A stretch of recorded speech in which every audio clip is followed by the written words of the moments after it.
Companies act regarding the issue and redemption of preference share. ठीक है, question को ध्यान से पढ़ के जाइएगा और क्या पता ये क्वेश्चन आपके एग्ज़ाम में इस बार भी आ जाए, क्योंकि मैक्सिमम टाइम ये क्वेश्चन रिपीटेड है आपके एग्ज़ाम में। ठीक है, तो आपको ये क्वेश्चन पढ़ के ही जाना है अपने एग्ज़ाम के लिए। देखिए बहुत तरीके से ये क्वेश्चन एग्ज़ाम में पूछा हुआ है। State the provision of Indian companies act regarding redemption of preference share. What do you understand by preference share? How is it redeemed? What are the provision regarding redemption of preference shares of profit? ठीक है, आपके लिए मैं अच्छे से question लेके आ रही हूँ ताकि आपका एग्ज़ाम अच्छे से क्लियर हो जाए।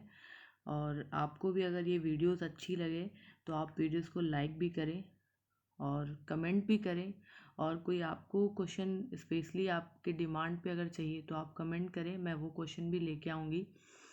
ओके, देख लीजिए ये क्वेश्चन हिंदी में भी दिया हुआ है, आप हिंदी में भी इसे पढ़ सकते हैं। ठीक है, हिंदी में पढ़ लीजिएगा। देखिए यहाँ से क्वेश्चन है आपका प्रेफरेंस शेयर। तो सबसे पहले आप प्रेफरेंस शेयर को समझ लीजिए, और प्रीवियस क्लास में मैंने बताया भी था प्रेफरेंस शेयर को क्या होता है। प्रेफरेंशियल राइट होता है। ठीक है, और किस सेक्शन में बताया गया है? सेक्शन 55 में बताया गया है ये। ठीक है, सेक्शन 55 में ये आपको गिवन है। ठीक है, देख लीजिए सेक्शन 55 में बताया गया है प्रेफरेंस शेयर को दो राइट होता है, और comparing to equity share. Comparing to equity share, देखिए पहला राइट क्या है? Preference share has right to receive first dividend, यानी कि सबसे पहले इसको क्या राइट होता है? डिविडेंड लेने का, और वो भी किस रेट से? फिक्स रेट से लेने का होता है। फिक्स रेट से वो डिविडेंड लेता है। ठीक है, ओके। देखिए फिर नेक्स्ट पॉइंट क्या है? Preference share has right to receive money first at the time of wind up. ठीक है, जब भी कंपनी का समापन होता है, कंपनी वाइंड अप होती है, ठीक है, तो सबसे पहले पैसा किसको मिलता है? प्रेफरेंस शेयर को मिलता है। ठीक है, ये आप दो चीज़ बिल्कुल याद करके रखिएगा, प्रेफरेंस शेयर को और इक्विटी शेयर को डिफ्रेंशिएट करने के लिए। इक्विटी शेयर के कोई टाइप्स नहीं होते हैं, और प्रेफरेंस शेयर के टाइप्स होते हैं। कितने टाइप्स हैं प्रेफरेंस शेयर के? तो ये मैंने आपको बताया था, कितने टाइप्स होते हैं? 8 टाइप्स होते हैं। ठीक है, 8 टाइप्स होते हैं प्रेफरेंस शेयर के। ठीक है, फिर देख लीजिए आप issue of preference share.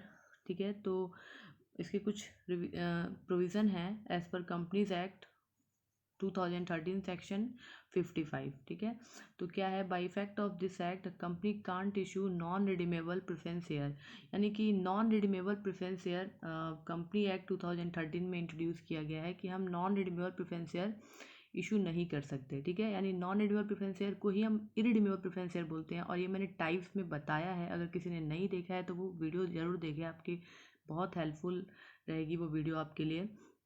Non redeemable का कोई भी फिक्स पीरियड ऑफ टाइम नहीं होता था इसके पेमेंट का। जब कंपनी वाइंड अप होती थी, सब कुछ पेमेंट करने के बाद, ठीक है, फिर पैसे बचते थे तो इसका पेमेंट होता था, अदरवाइज इसका पेमेंट नहीं होता था। ठीक है, तो ये आप याद रखिएगा। नेक्स्ट पॉइंट है आपका, if company is authorised by इस article then it may issue preference share but maturity of this share can't be more than 20 year. इसी को हम बोलते हैं रिडीमेबल प्रेफरेंस शेयर, जिसका फिक्स पीरियड ऑफ टाइम होता है। ठीक है, रिडीमेबल प्रेफरेंस शेयर जिसका फिक्स पीरियड ऑफ टाइम होता है, और फिक्स पीरियड ऑफ टाइम कितना बताया गया है? 20 ईयर। 20 ईयर बताया गया है, याद रखिएगा आप इसे। ठीक है, फिर देखिए रिडम्पशन ऑफ प्रेफरेंस शेयर के लिए क्या प्रोविज़न है, यही आपको मेन एग्जाम के लिए पढ़ के भी जाना है। रिडम्पशन ऑफ प्रेफरेंस शेयर, तो रिडम्पशन ऑफ प्रेफरेंस शेयर के बहुत सारे मेथड हैं, और कब आप प्रेफरेंस शेयर को रिडीम कर सकते हैं ये भी आपको समझ के चलना है। ठीक है, तो देखिए as per company act 2013 section 55 में बताया गया है रिडम्पशन तभी आप करेंगे जब फुल्ली पेड अप शेयर होगा, यानी उस प्रेफरेंस शेयर का पूरा पेमेंट हो गया है। ठीक है, fully paid up share can be redeem after becoming fully paid share by getting all payments. Partly paid up share can only redeem, देखिए यहाँ पे पॉइंट बहुत इंपॉर्टेंट है, can only redeem after getting all the call amount. ये call है, call amount. ठीक है, सारे कॉल अमाउंट आपको रिसीव होने रहेंगे। ठीक है, हो जाएंगे तभी आप रिडम्पशन कर सकते हैं, अदरवाइज आप रिडम्पशन नहीं कर सकते। दूसरा देख लीजिए method of redemption. Method of redemption में बहुत सारे पॉइंट हैं। फर्स्ट पॉइंट देखिए क्या है। फर्स्ट पॉइंट है by the profit available for dividend. अगर आप कोई प्रॉफिट पहले से आप बना के रख रहे हैं, ठीक है, आप उसे स्पेसिफिक पर्पस के लिए यानी रिडम्पशन के लिए आपने रिजर्व करके रखा है, तो आप उस प्रॉफिट का यूटिलाइज कर सकते हैं at the time of redemption of preference share. Second point है by issue of fresh share, ठीक है, आप न्यू शेयर भी इशू करके रिडम्पशन कर सकते हैं। थर्ड पॉइंट है दोनों को मर्ज कर दीजिए, partly from profit and partly from issue of share. Fourth point है by conversion into equity share, आप प्रेफरेंस शेयर को इक्विटी शेयर में कन्वर्ट करके भी आप पेमेंट कर सकते हैं। ओके, थर्ड पॉइंट है types of shares issue for redemption, ठीक है। Share issue for redemption can be equity और प्रेफरेंस शेयर, दो तरीके के आप शेयर इशू कर सकते हैं, या तो इक्विटी या तो प्रेफरेंस शेयर। फिर फोर्थ पॉइंट है provision of capital redemption reserve account, ये स्पेशली आपको क्रिएट करना पड़ता है, और मैं इसके बाद वाली वीडियो में ये आपको अच्छे से समझाने वाली हूँ, और इसका मैं आपको एंट्री भी बताऊँगी। एग्ज़ाम में एंट्री से भी क्वेश्चन आता है डायरेक्ट, तो ये मैं आपके नेक्स्ट वीडियो में कवर करवाऊँगी। बहुत इंपॉर्टेंट है ये। CRR आपको क्रिएट करना पड़ता है, ठीक है। Capital redemption reserve account when the preference share are redeem out of profit, जब आप आउट ऑफ प्रॉफिट रिडीम करते हैं, an amount equivalent to the nominal face value of the preference share redeem must be transfer to reserve fund that is called capital redemption reserve, ठीक है। उसी को आप क्या बोलते हैं, कैपिटल रिडम्पशन रिजर्व। कब आप क्रिएट करते हैं, जब आप रिडीम करेंगे आउट ऑफ प्रॉफिट। ये गला थोड़ा फंसा है, बट आपके लिए अफोर्ड करना है बिकॉज आपका पेपर है, ठीक है, और आप अच्छे से पढ़ के जाएं, ठीक है। देखिए, this amount can be transfer from below sources, आप इस अमाउंट को सॉरी यहाँ से आप ट्रांसफ़र कर सकते हैं। देखिए, पहला क्या है, statement profit and loss account, ये सब मैं आपको बताऊंगी नेक्स्ट क्लास में, ठीक है। Statement profit and loss. Second है जनरल रिजर्व।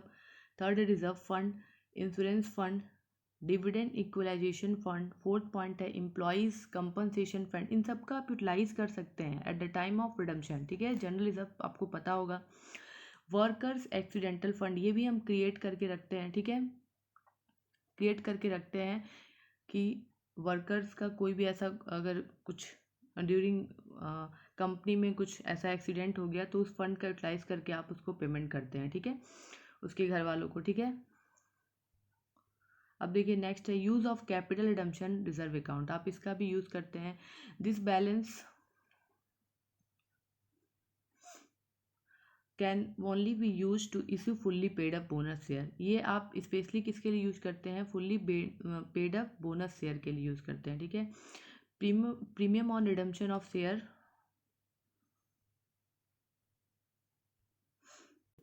एक बार वापस से ये पॉइंट देख लीजिए, use of capital redemption reserve account, ये आपका फिफ्थ पॉइंट है, ठीक है, ये आपका फिफ्थ पॉइंट है। फिफ्थ पॉइंट है use of capital redemption reserve account, इसका यूज़ ओनली आप किसके लिए करते हैं, fully paid up bonus share के लिए, ठीक है, इसका यूज़ करते हैं। ये सिक्स पॉइंट है आपका, ठीक है। Premium on redemption of share, ठीक है, ये क्या होता है, if company is making redemption on premium then premium given on redemption will be use from profit और सिक्योरिटी प्रीमियम अकाउंट। अगर आप प्रीमियम पे रिडम्पशन कर रहे हैं, ठीक है, प्रीमियम पे रिडम्पशन करने का मतलब कि अगर 10 की वैल्यू है, तो आप उसको कितने में रिडीम करेंगे, 12 में, ठीक है। तो अगर आप ऐसा कर रहे हैं, तो आप उस टाइम इसी का यूज़ करते हैं, SPR का, सिक्योरिटी प्रीमियम अकाउंट का, तो इसका यूज़ इसीलिए होता है, ठीक है। जब आप प्रीमियम पे रिडम्पशन कर रहे होंगे तब आप इसका यूज़ करेंगे, ठीक है। ये बहुत इंपॉर्टेंट पॉइंट है, लास्ट पॉइंट है, सेवन्थ पॉइंट है ये, ठीक है, ये सेवन्थ पॉइंट है। नो चेंज इन कैपिटल, आप कैपिटल में कोई भी चेंज नहीं कर सकते, ठीक है, कोई भी इस कैपिटल में चेंज नहीं करेंगे, सेक्शन 55 में बताया गया है ये, ठीक है। Extra issue of redemption preference share और redemption of preference share is considered for change in capital, यानी कि मान लीजिए आपको पेमेंट करना है, आपके पास कोई पैसा नहीं है, कोई फंड नहीं है, तो ये नहीं कि आप कैपिटल का यूज़ कर लें, इसके लिए बिल्कुल प्रोविड किया गया है सेक्शन 55 ऑफ कंपनीज एक्ट में। आई होप आपको समझ में आया होगा, ये बहुत इंपॉर्टेंट क्वेश्चन है आपके एग्ज़ाम के लिए, आप इसे ज़रूर पढ़ के जाएँ, और अगर वीडियो पसंद आए तो लाइक करें। लाइक से एक मोटिवेशन मिलेगा ताकि मैं आपके लिए और वीडियोस ले